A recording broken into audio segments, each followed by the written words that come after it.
Praise the Lord.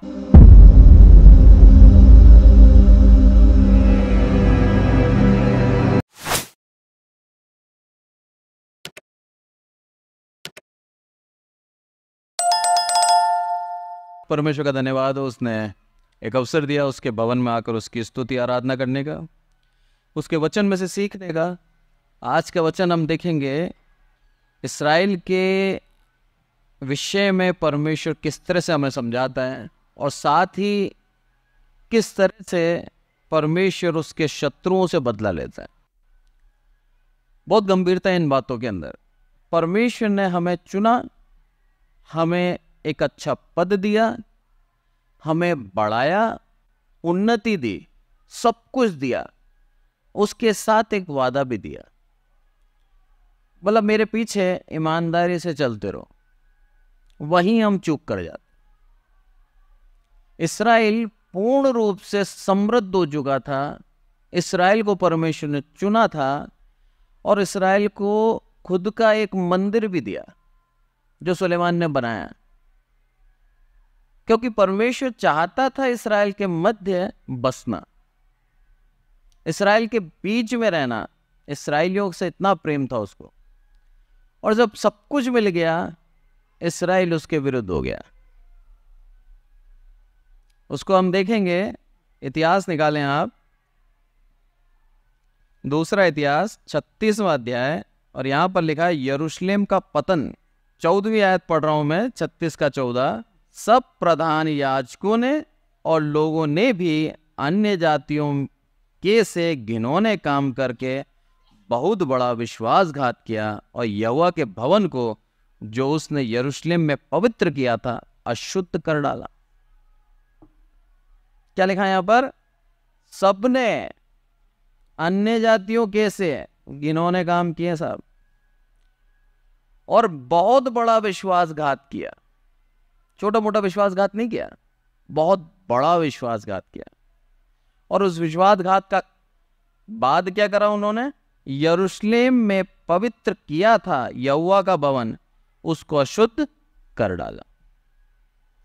हमारा अविश्वास, हमारा विश्वास ना करके सांसारिकता की ओर भागना, यह विश्वासघात होता है। प्रभु नहीं चाहता कि हम आज विश्वासघात करें। शुद्ध करा, लिखा है वहां पर, शुद्ध एकदम बढ़िया मंदिर था, सब कुछ उसके अंदर रखा गया, सोने के पात्र रखे गए, एकदम प्योर। और सुलेमान ने उसको पूरी इच्छा से बनाया था। इतना भव्य मंदिर कहीं नहीं था, इतना अच्छा बनाया उसको। और सुलेमान के जाते ही क्या हुआ? उन लोगों ने ऐसा कर दिया, कुछ राजा ऐसे आए जिन्होंने उस मंदिर की पवित्रता को पवित्रता नहीं रखा, अशुद्ध कर दिया। उसको गंभीरता से नहीं लिया, उसको आम मंदिरों के समान कर दिया। बोला जैसे संसार में दूसरे हैं वैसे ये भी है, और उस मंदिर के द्वारा कमाई करने लग गए।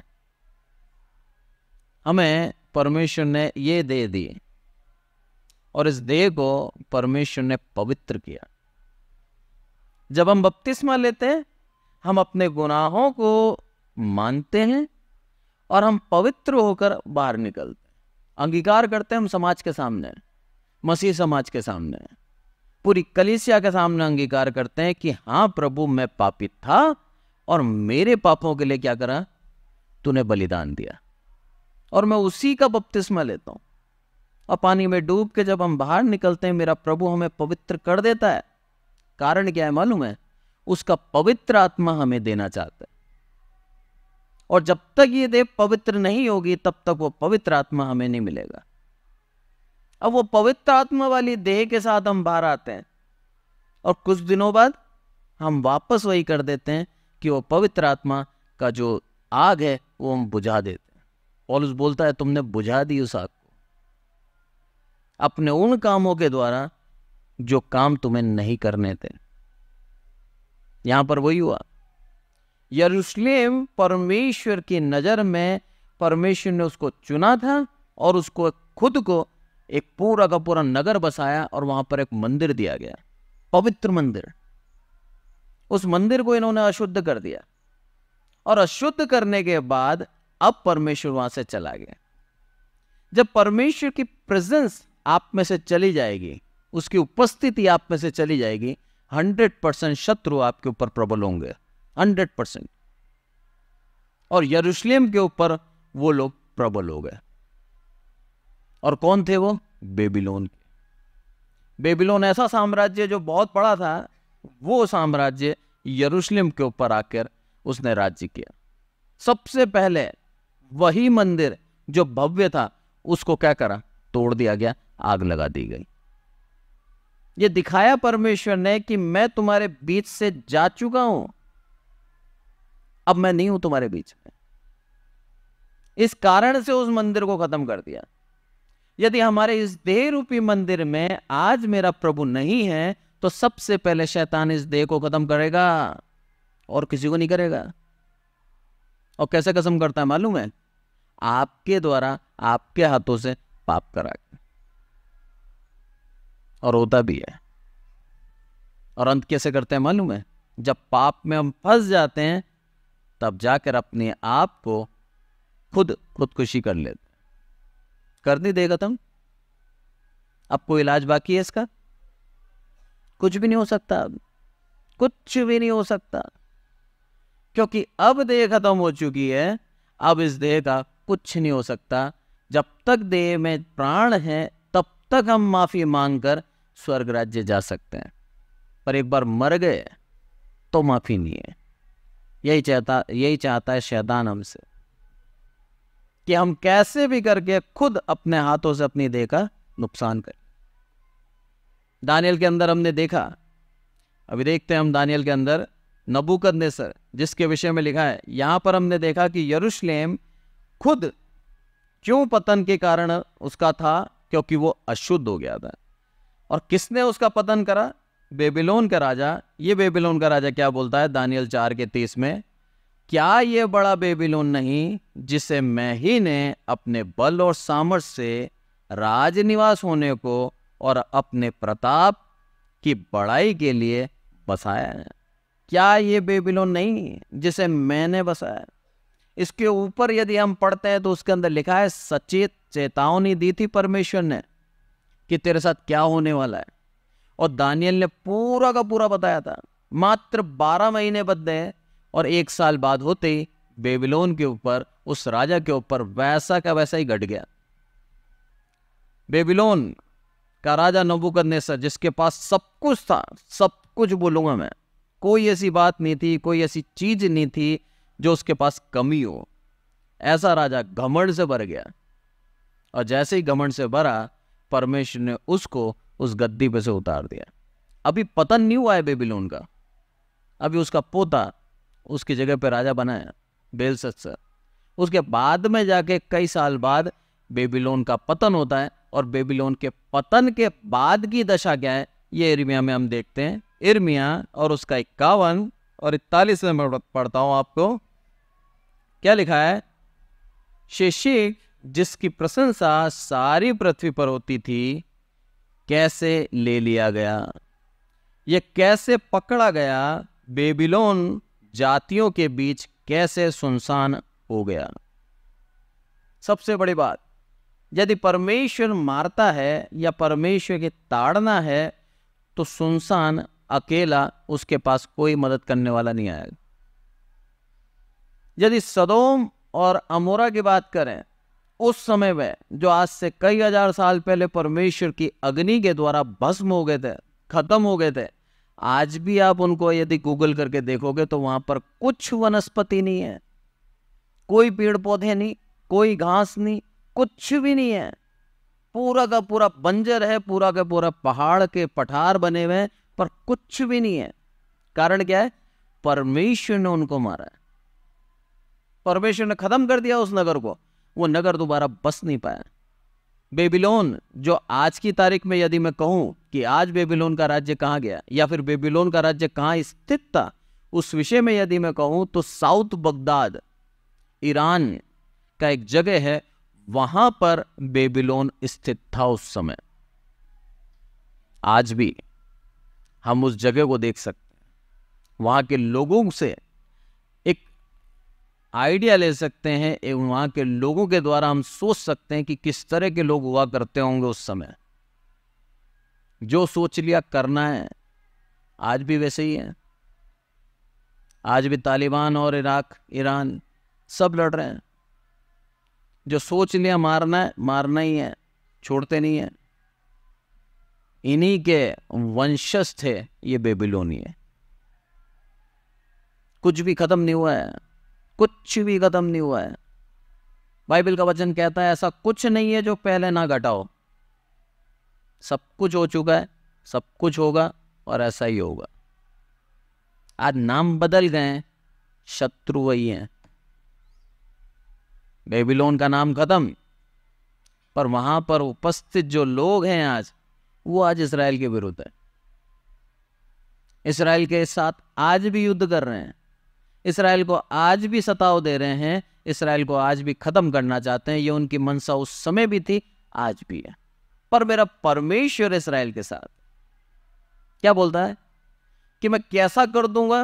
कैसा हो चुका है बेबीलोन, सुनसान, उजाड़, खत्म हो चुका है बेबीलोन। क्यों? क्योंकि मेरे परमेश्वर ने उसको मारा है। आगे जब हम पढ़ते हैं उसके अंदर क्या लिखा है, बेबीलोन के ऊपर समुद्र चढ़ आया है और वह उसकी बहुत सी लहरों में डूब गया है। किस तरह से समझा रहा है यिर्मयाह, मैं कहता हूं उसको मैं समझता हूं, शायद परमेश्वर ने एक दृश्य का समय दिखाया होगा इसको। उस समय सुनामी का नाम तो नहीं था, पर सुनामी के विषय में लिख दिया है। जानते नहीं थे क्या होता है सुनामी। लिखा है यहां पर, बेबीलोन के ऊपर समुद्र चढ़ आया है और वह उसकी बहुत सी लहरों में डूब गया है। सुनामी यही तो होती है, बड़ी बड़ी लहरें आती हैं और पूरे के पूरे नगर दबा हो जाते हैं। मालूम आपको 300 फीट ऊंची लहर होती है सुनामी की, 300 फीट ऊंची। कुछ बच सकता है क्या? कुछ भी नहीं बच सकता। बोलो उस तरह से, जिस तरह से सुनामी आती है और पूरा का पूरा नगर बर्बाद हो जाता है, इसी तरीके से बेबीलोन बर्बाद हो चुका है, खत्म हो चुका है। सोचो, जिसके अंदर इतना घमंड था, जो राजा खड़े होके बोलता है क्या ये पूरा बेबीलोन मैंने नहीं बसाया, आज वो बेबीलोन की दशा देखिए आप, खत्म हो चुका है, बर्बाद हो चुका है। कारण क्या था? इस्राएल के विरुद्ध आके खड़ा हो जाना, इस्राएल के ऊपर 70 साल राज्य करना, इस्राएलियों को बंदी बनाना और इस्राएलियों के ऊपर उपद्रव करना। बहुत उपद्रव करा, ऐसा नहीं कि नहीं करा। हबक्कुक में देख सकते हैं, हबक्कुक निकाले, हबक्कुक और उसका पहला अध्याय, यहां पर लिखा है अन्याय की शिकायत करना। दूसरे आयत से पढ़ रहा हूं मैं। हे यहोवा, मैं कब तक तेरी दुआएं देता रहूंगा और तू ना सुनेगा? कब तक मैं तेरे सम्मुख उपद्रव चिल्लाता रहूंगा, क्या तू उद्धार नहीं करेगा? तू मुझे अनर्थ काम क्यों दिखाता है? क्या कारण है? तू उत्पात को देखता ही रहता है और तेरे सामने लूटपाट उपद्रव होते रहते हैं, झगड़ा हुआ करता है और वाद विवाद बढ़ता जाता है। इसीलिए व्यवस्था ढीली हो गई और न्याय कभी नहीं प्रकट होता। दुष्ट लोग धर्मी को घेर लेते हैं, इसीलिए न्याय का खून हो रहा है। बोला देख ले प्रभु क्या हो रहा है तेरी प्रजा के साथ। जब पूरे लोग एक मन से परमेश्वर के प्रति आकर, उसके सम्मुख आकर आराधना करते हैं और प्रार्थना करते हैं, दुहाई देते हैं, मेरा प्रभु उनकी बातें जरूर सुनता है। ये दुहाई है पूरे इस्राएल की। क्या बोल रहे हैं? हे प्रभु, उपद्रव हो रहा है, मेरे सम्मुख खड़े होते जा रहे हैं और ये सारे मेरे विरोध में हो गए हैं। दुष्ट अपनी दुष्टता करता जा रहा है और तू चुप है, तू कुछ नहीं कर रहा। क्या कारण है प्रभु? वो प्रश्न है उसका, पूछ रहा है उससे। खत्म कर देना चाहता है बेबीलोन के राज्य को, पर कर नहीं पा रहा। यरूशलेम इतना सक्षम नहीं है, सिर्फ दुआएं दे सकता है कि हे प्रभु तू कर। हे प्रभु तू कर। और ऐसा करा प्रभु ने कि बेबीलोन पूर्ण रूप से खत्म हो गया। जब इसके आगे के अध्यायों को पढ़ते हैं हम तो वहां देखते हैं प्रभु की वाचा, जो प्रभु ने बोला है कि मैं कर दूंगा, बिल्कुल खत्म। क्योंकि परमेश्वर चाहता है इसराइल को पूर्ण रूप से प्रसन्न देखना, इसराइल को पूर्ण रूप से आनंदित देख। और न केवल इसराइल को, हमें भी वो यही चाहता है कि हम पूर्ण रूप से आनंदित रहें। उसका वचन कहता है साफ साफ पौलुस के द्वारा, आनंदित रहो। मैं फिर कहता हूं आनंदित रहो। लिखता है बार बार, मुझे ये लिखने में कोई मुश्किल नहीं होती है, कोई परेशानी नहीं होती है, क्योंकि मैं चाहता हूं तुम आनंदित रहो। और हम कब रह सकते हैं आनंदित? जब हम उसके ऊपर भरोसा करें, जब हम पूर्ण रूप से अपने मन को शुद्ध रखें, तब हम आनंदित रह सकते। इसराइल शुद्ध हुआ और होते ही शैतान ने उसके जीवन में कार्य किया। और हुआ क्या? पूरा का पूरा वो मंदिर अशुद्ध कर डाला उन लोगों ने, और परमेश्वर के आत्मा वहां से चला गया। आज जैसे ही हम परमेश्वर के नजदीकी में बढ़ते हैं, जैसे ही हम परमेश्वर के नजदीकी में आकर उसकी आज्ञा के अनुसार चलने लगते हैं, शैतान हमारे जीवन में काम करेगा, 100% करेगा। वो चाहता है हम वहां से निकल जाएं, वो चाहता है हम पूर्ण रूप से खत्म हो जाएं, आत्मिक रूप से, और पूर्ण रूप से सांसारिक हो जाएं। यही चाहता है शैतान हमसे। इसीलिए हमें वो बार बार हमें वहां से हटाता है। बेबीलोन के साथ जो परमेश्वर ने किया, उसको जब आगे देखते हैं तो उसके अंदर क्या लिखा है? 43 आयत 51 की यिर्मयाह, उसके नगर उजड़ गए और उसका देश निर्जन और निर्जल हो गया, उसमें कोई मनुष्य नहीं रहता और उससे कोई आदमी नहीं चलता। न कोई आदमी चलता है और न कोई उसके अंदर रहता है। परमेश्वर के लोगों के खिलाफ, परमेश्वर की जाति के खिलाफ हाथ उठाना, उपद्रव करने की सजा देखिए आप। हबक्कुक की प्रार्थना है, प्रभु तू कुछ कर, प्रभु तू कुछ कर। और प्रभु ने कैसा करा? इतना भयानक करा कि मैं समझता हूं हमें भी दया आ जाए। सब खत्म कर दिया, सब कुछ खत्म कर दिया। ना कोई आदमी है, निर्जन और निर्जल, ना कोई वहां जल है। जल आशीष को दर्शाते हैं। भला आशीष भी ले ली और वहां से होकर कोई जाएगा भी नहीं। सब खत्म कर दूंगा मैं। कारण एक ही है, मेरी प्रजा के विरुद्ध इन्होंने हाथ उठाया। कितना सोच समझ के हमें जीवन को चलना चाहिए। क्या हम अपने इस देह रूपी मंदिर को शुद्ध रख के चल रहे हैं? अगर शुद्ध नहीं है, वो आत्मा निकल जाएगा। आत्मा निकल जाएगा, शत्रु हमारे ऊपर प्रहार करेगा और वो विजय प्राप्त करेगा। क्योंकि आज हमारी ढाल हमने खुद ने हटा दी इस देह को अपवित्र करके। पर यदि हम परमेश्वर के नजदीकी में हैं, तो हमारे विरोधी जो हम पर कभी उपद्रव करते थे या उपद्रव करने आए थे, मेरा प्रभु उनसे बदला भी लेगा। हमें नहीं लेना बदला, हमें कुछ नहीं करना, ना ही प्रार्थना करनी है। हमें तो सिर्फ और सिर्फ परमेश्वर के ऊपर विश्वास करना है कि हे प्रभु तू न्याय कर, जैसे हबक्कुक ने किया कि तू न्याय कर प्रभु। और मेरा परमेश्वर इतना सामर्थ्य, उसने ऐसा न्याय करा कि बेबीलोन का साम्राज्य खत्म कर दिया। खत्म बेबीलोन, पूरा नगर उजड़ गया, लोग खत्म हो गए, निर्जन हो गए, वहां से आशीष उठा ली, सब कुछ खत्म कर दिया। यह परमेश्वर की एक बहुत बड़ी सामर्थ्य को दिखाता है। यदि उसके विरोध में हम खड़े होते हैं तो हम बच नहीं सकते। परमेश्वर के दासों के विरोध में, परमेश्वर के जनों के विरोध में, उसकी जाति के विरोध में यदि कोई कुछ करता है तो वो बच नहीं सकता। कुछ समय के लिए अपना पराक्रम दिखा सकता है, पर विजय प्राप्त नहीं कर सकता।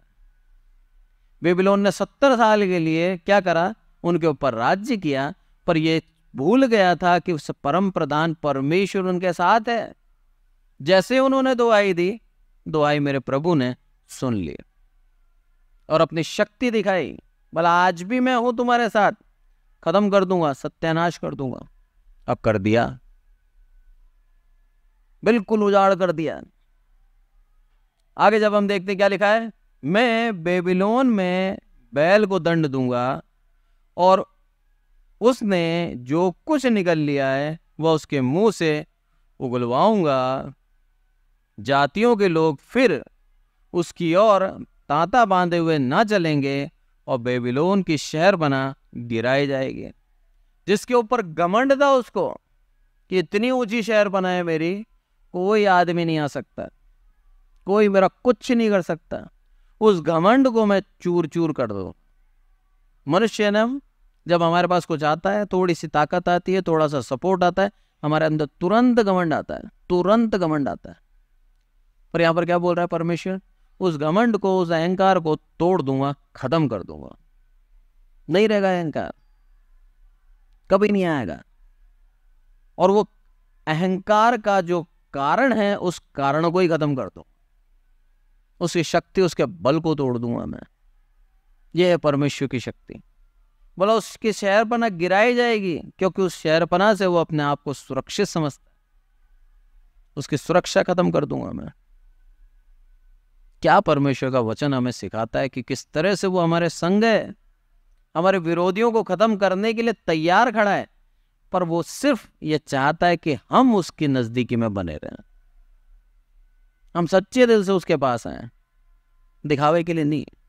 सच्चे दिल से आकर यदि हम उससे दुआई देते हैं, मेरा प्रभु तुरंत हमारी मदद के लिए खड़ा हो जाता है, तुरंत हमारे लिए खड़ा हो जाता है और हमारे शत्रुओं को जड़ से खत्म करता है, ऊपर से नहीं उखाड़ता है।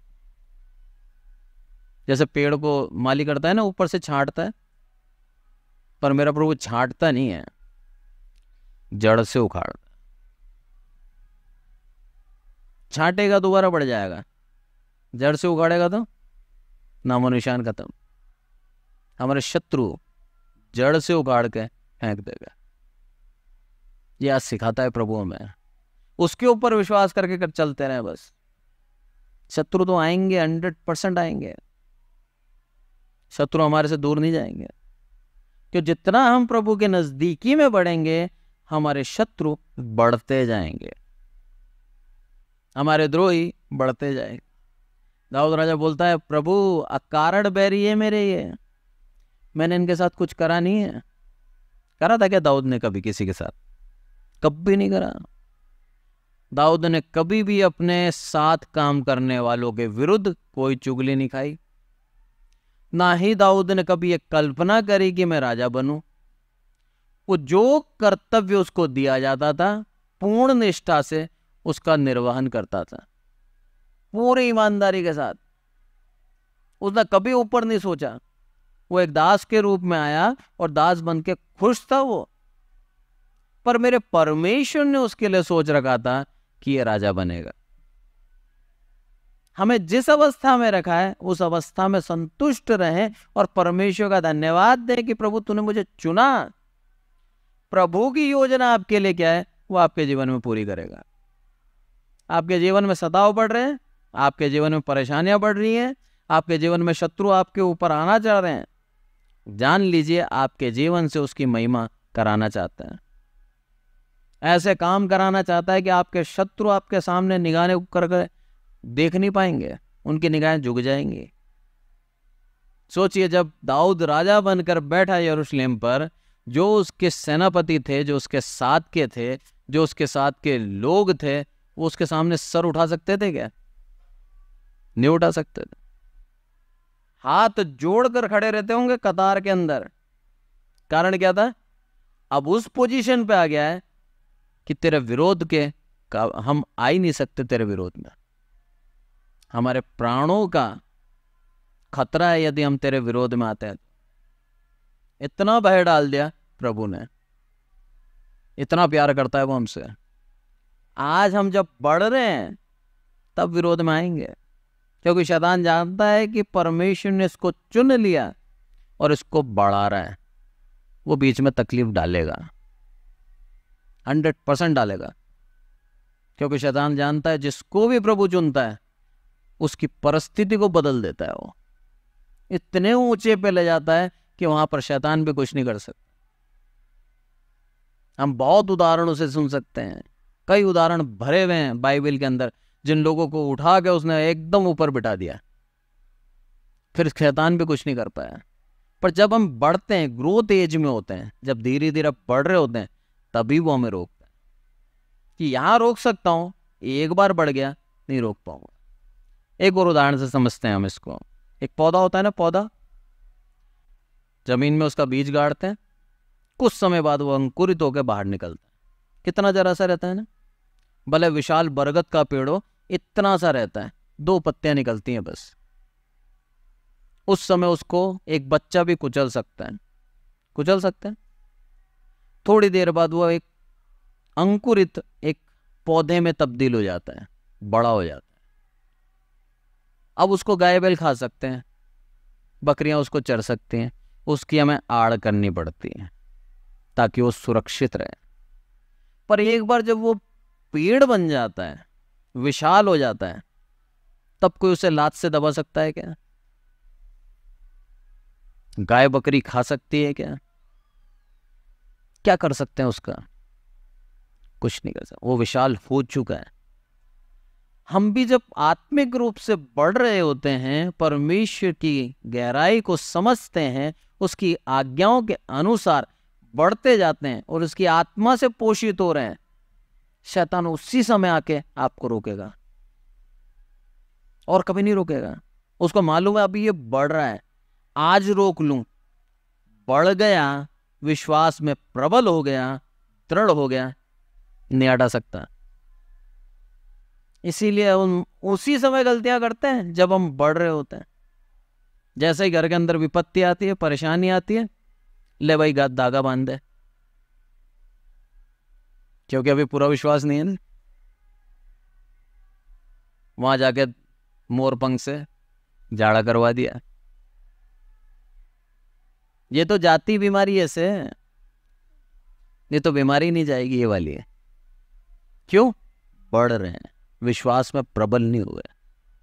पर जब विश्वास में प्रबल हो गए, बढ़ गए, पेड़ बन चुके हैं, फिर ना हम जाड़ा लगाएंगे ना काला धागा बांधेंगे, क्योंकि अब हमें मालूम है कि हमारा सर्वशक्तिमान परमेश्वर हमारे संग संग चलता है, हमारे अंदर विद्यमान है। मेरा प्रभु इतना सामर्थ्य है, वो हर एक चीज करने को तैयार है, बस मांगना है मुझे, वो देने को तैयार है।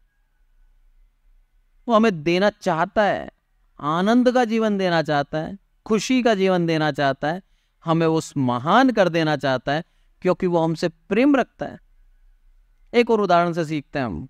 माँ बाप है ना यहाँ पर बैठे हुए, आप सबकी इच्छा यही है ना कि आपके बच्चे आपसे भी ऊपर एक अच्छा जीवन जिए।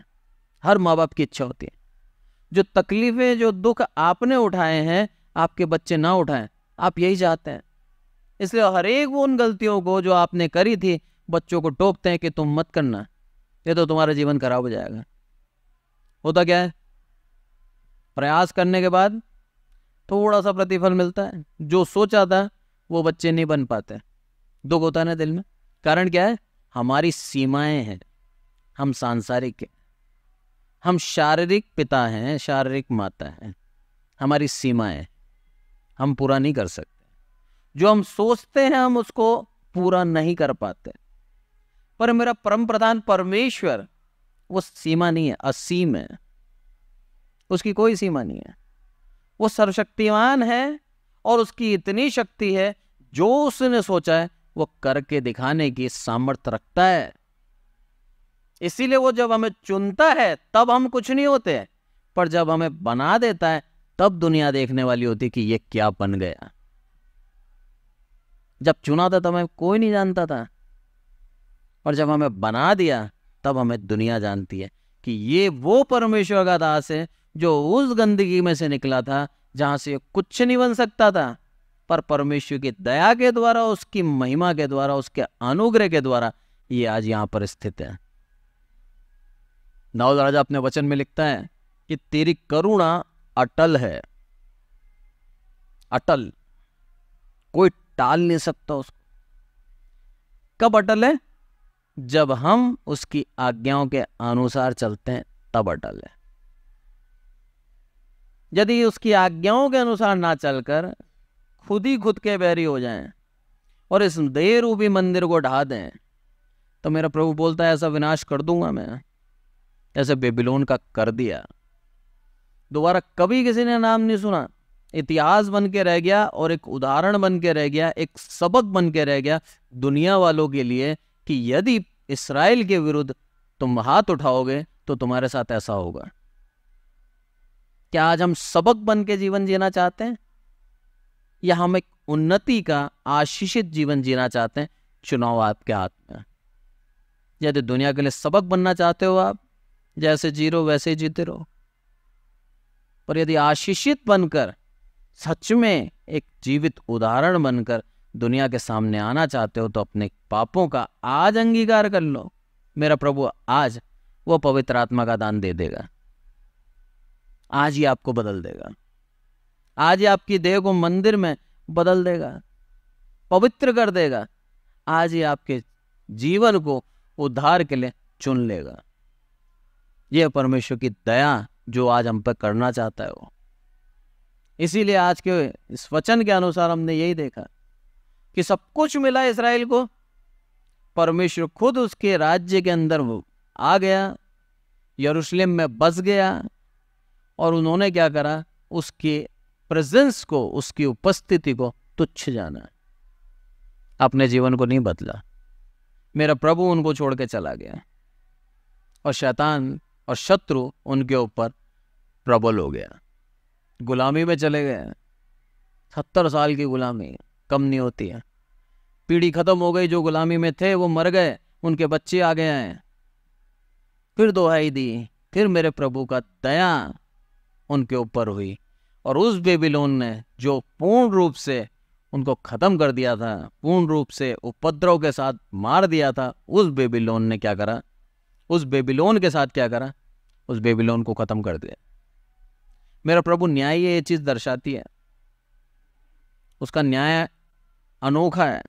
ऐसा न्याय हमारे दिमाग में नहीं आ सकता। ऐसा न्याय ये हो। उसका न्याय के ऊपर विश्वास करें और जीवन को चलाते रहें। वचन कहता है, मूसा बोलता है कि हे परमेश्वर मुझे अपनी गति सिखा। अब व्यवस्था विवरण 32 के अंदर वो लिखता है, मूसा खुद बोलता है, हे प्रभु तेरी गति न्याय की है। सीख गया वो कि जो कुछ हो रहा है जीवन के अंदर वो सिर्फ और सिर्फ परमेश्वर की योजना से हो रहा है। मेरे हाथ में कुछ नहीं है। मेरे साथ अच्छा होना, मेरे साथ बुरा होना, मेरे विरोधी मेरे द्वारा खड़े हो जाना, मेरे आचरण के द्वारा या कैसे भी अकारण मेरे विरोधी मेरे सामने खड़े हो जाते हैं, ऐसे समय में भी परमेश्वर की योजना मेरे जीवन से है। और परमेश्वर चाहता है वो अनुग्रह उसका मेरे ऊपर सदैव देना।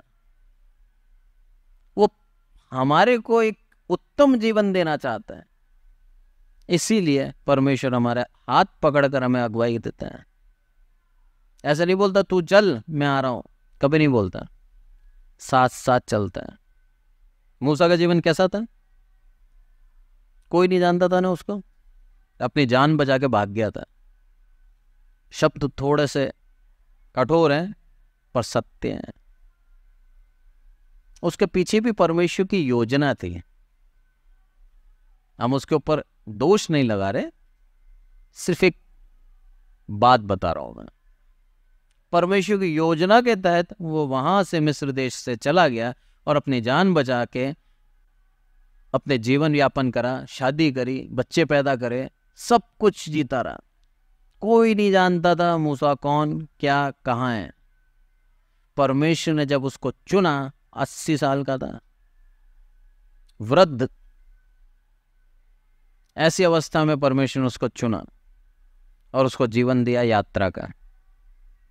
और आज तक मूसा अमर है क्योंकि उसको कोई नहीं बोला। उसने जो कार्य किया परमेश्वर की इच्छा के अनुसार, वो दुनिया के लिए एक उदाहरण बन गया कि ये परमेश्वर का दास परमेश्वर की योजना के तहत जब चलता है तो परमेश्वर उसके द्वारा महान कार्य कराता है। और कितने बड़े बड़े आश्चर्य कर्म कराए। एक साधारण व्यक्ति जो एक चरवाहा था, भेड़ों को चराता था, उस व्यक्ति के द्वारा इतने बड़े बड़े आश्चर्य कर्म करे जो उसकी परिस्थिति और उसकी शक्ति के बाहर था। सिर्फ परमेश्वर की आज्ञा पालन से ये हुआ। और परमेश्वर ने मिस्रियों को जो इस्राएलियों के ऊपर उपद्रव कर रहे थे खत्म कर दिया मूसा के द्वारा। उस विपत्तियों के द्वारा वो टूट गए, खत्म कर दिया। ये चीज दिखाती है कि प्रभु अन्याय नहीं है, प्रभु न्यायी है। उसने योजना पहले से बना रखी है और पहले से ही वो सब कुछ तय करके चलता है, बस हमें उसके ऊपर विश्वास करके चलना है। और जब विश्वास करके हम चलते हैं तो हमें जो हम कुछ नहीं है, जो हमें कोई नहीं जानता, हमें दुनिया जानने लग जाएगी, इतना मान बना देगा। आज हजारों साल बीत गए पर आज भी आदर से नाम लिया जाता है मूसा का कि ये वो था जिसने इस्राएलियों का छुटकारा कराया, जबकि असली में छुटकारा किसने दिलाया?